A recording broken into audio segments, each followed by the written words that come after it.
Well, if we're talking favourite films of 2019, there's only one man to speak to. Van Connor, film critic, welcome to the show. A pleasure as always, Kate.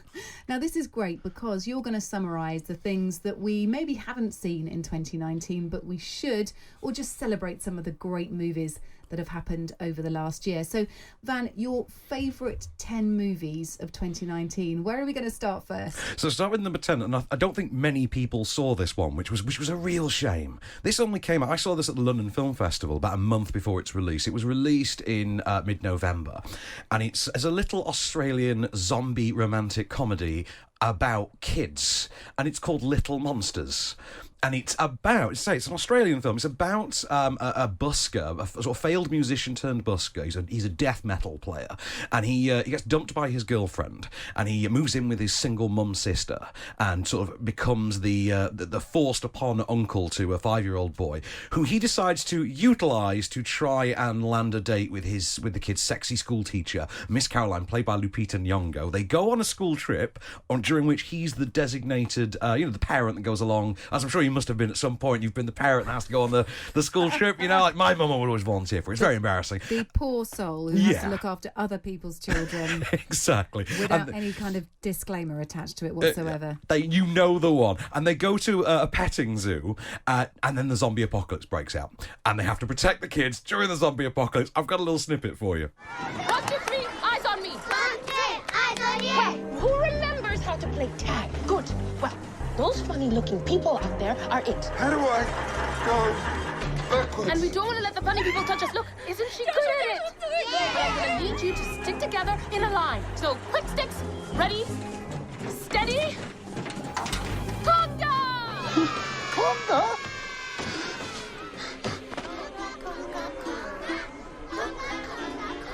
That sounds good. It's a lot of fun. And the best part is, it's only about 90 minutes, I think. But for the first half hour, it's just a straight rom-com kind of feckless comedy. And it's really charming and fun and very foul-mouthed, I'll say. And then they introduce the zombie element and, the school trip and all that. And it's just good fun. I sat there with Nick Barber from The Guardian, BBC, and we laughed ourselves senseless. We were chuckling like gibbons all the way through this. I was about to ask whether it was suitable for our own little monsters, but you answered my question there when you said there was lots of foul language. In at number 9 then. So number 9, again, I don't think many people saw this. Imagine if they did Superman, but he was evil. And that's the movie you've got at number 9. So I've gone with Brightburn, which is co-written, I think, by James Gunn, who gave us Guardians of the Galaxy and Slither, and is currently making the Suicide Squad sequel for Warner Brothers, just called The Suicide Squad. And this is, like I say, it's Superman. The pod crashes on the farm in the American heartland. The baby is taken in by an infertile couple. He gets raised to, puberty when the powers start to kick in, but he's got anger issues. Mom, who am I? You came here for a reason. And someday, you will burn bright. I'm the bad.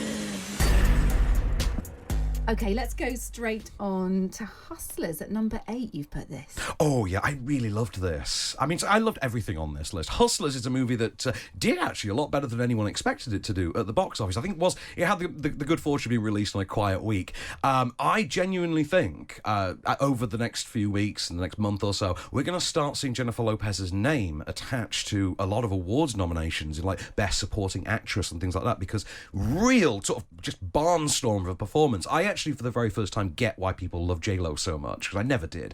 In this is a sort of a War Dogs. I actually called it War Dogs, because it's War Dogs with strippers. And it stars Constance Wu, based on a true story, and basically the idea was, during the recession, the financial collapse, a group of strippers basically banded together to drug and rob their clientele, and the explanation was always, well, what are they going to do? Phone the police and say, I lost money at a strip club? It's not going to happen. I've got a sample for you. These guys, they don't want to be written about on page 6. They come through the back. They take the private elevator to the one room without cameras. And they don't leave till they spend $10,000, $15,000 in one night. They can be degrading, possessive, aggressive, violent. And they never get in any trouble. Because everyone's willing to cover their tracks. Because deep down, they all want what they got. They all want to be on top, where there are no consequences. You're just another deal to them, and that's all they are to you. It's business. And it's a more honest transaction than anything else they did that day. So is that based on a true story? It's absolutely based on a true story. There's the actual article, which you can still read online. I think it might be in the New Yorker, isn't it? Genuinely fascinating read. And the movie stays very close to it as well. But you'd love this. If there's one to watch over this holiday season, if you can find it, get to see Hustlers. It's great. I'm intrigued by J-Lo as well. One that I've seen, Knives Out. Now, I love this. My mother did not. Did she not? No. Oh, I think my mum would love this, to be fair, because it's a good old-fashioned Agatha Christie, isn't it? It is. And murder mystery, whole family are suspects, the patriarch has been murdered, who done it? And it's down to Benoit Blanc, played by a wonderfully voiced Daniel Craig, to solve the mystery. I've got a sample for you of just those dulcet tones of his. Thank you all for getting together like this. It isn't legally necessary, but I thought because you're all in town and some of you are leaving soon. Excuse me. I'm sorry. Ladies and gentlemen, I would like to gently request that you all stay in town until the investigation is completed. Well, he's gently requesting, but I'm gonna have to make that an order. No one move until we figure this all out. What? Can we ask why? Has something changed? No. No, it hasn't changed, or no, we can't ask? Mr. Stevens, you may continue. I'd definitely recommend that one. On to your number 6 then, Van. So at number 6, this is probably my favourite action movie of the year. We've talked about this elsewhere. This is Jason Statham and The Rock teaming up for their own Fast and Furious spin-off. This is Hobbs and Shaw. It is one of the most ludicrous films you could ever conceive of. It is insane. It's one of the stupidest things ever committed to the screen, and I loved it. I did. And it's Dwayne Johnson's character, Luke Hobbs. It's Deckard Shaw, previous villain of the series. So hashtag justice for Han, as they say. And they have to team up to take on a cyborg Superman played by Idris Elba. It's as nuts as it sounds, and here you can hear it. You want to tell me just what in the fresh turkey hell we're dealing with here? Long story. It's a ghost. It's supposed to be dead. 8 years ago, I put a bullet through his brain. Great. So we're being chased by the Terminator. I don't think he's gonna make it. Well, I don't think you can see over the steering wheel. Buckle up, fat boy. I'm gonna save your life again. That's a clip from Hobbs and Shaw. Have people been a bit snobbish about that? The sort of intellectual film critics. Not that you're not, Van, of course. I don't think everyone's called me an intellectual film critic, does he? But the overly highbrow. Yeah, I think the overly highbrow have been somewhat snooty about it. But you know what? It's the 9th film in the Fast and Furious franchise. What do you expect from that one? Next up. So, next up, it is the return of Quentin Tarantino in Once Upon a Time in Hollywood. All-star cast on this one. You got Leo, you got Brad, you got Margot, you got everyone in there. I mean, they even managed to whip out Al Pacino for this one, and Kurt Russell, and a pretty good Bruce Lee impersonator, I must say. I've got a clip for you of Kurt Russell's stuntman coordinator bargaining with Leo. I got to look after my dudes. Hey, and if your dudes were a better match for me, I'd say, okay, you got me. But that's not the case, and you know it. He's a great match for me. No. Hey, you could do anything you want to him. Throw him off a building, right? Light him on fire. Hit him with a Lincoln, right? Get creative. Do whatever you want. He's just happy for the opportunity. Rick? Yeah. I don't dig him. So loads of big stars involved. Sometimes that can mean it's not so great because we over-expect, but this one lived up to your expectations. Absolutely did. I thought this was a great sort of almost like a hangout movie, but just set in sort of the golden era of Hollywood, right before the Manson family murders sort of changed the general mood, the general climate, and it I think perfectly captures what Tarantino feels that time was like. Number 4, where are you going with this one? This is one of my favourite sort of nasty slasher movies. This is Ready or Not, which came out not so long back, I think about 6 weeks ago. This is Samara Weaving, who for me stole the show in the movie The Babysitter a couple of years ago, is the bride. She's newly inducted into a rich family of board game founders, only to discover that they have a tradition owing to a satanic ritual during which she will be hunted to the death and must be killed on her wedding night. Again, nuts as it sounds, and here you can hear it. I have to call the others. No, you don't. No, you can help me, please. This doesn't end well for you. I just don't want to be the one to serve you up. Daniel, I'm begging you. I'm I'm really sorry about all this. It's true what they say, the rich really are different. I'll give you a 10-second head start. Well, that sounds quite nuts as well, I have to say. That was your pick in at number 4. Where are you going next? Well, next we're going to continental Europe for what I can only describe as this generation's Wicker Man. This comes from writer-director Ari Aster, who brought us Hereditary. I don't know if you saw Hereditary a couple of years ago. No, I haven't. Really good horror movie. I think you can see it on Netflix, starring Toni Collette. This is his follow-up, and there's a lot of pressure on this because Hereditary was such a great barnstorming introduction.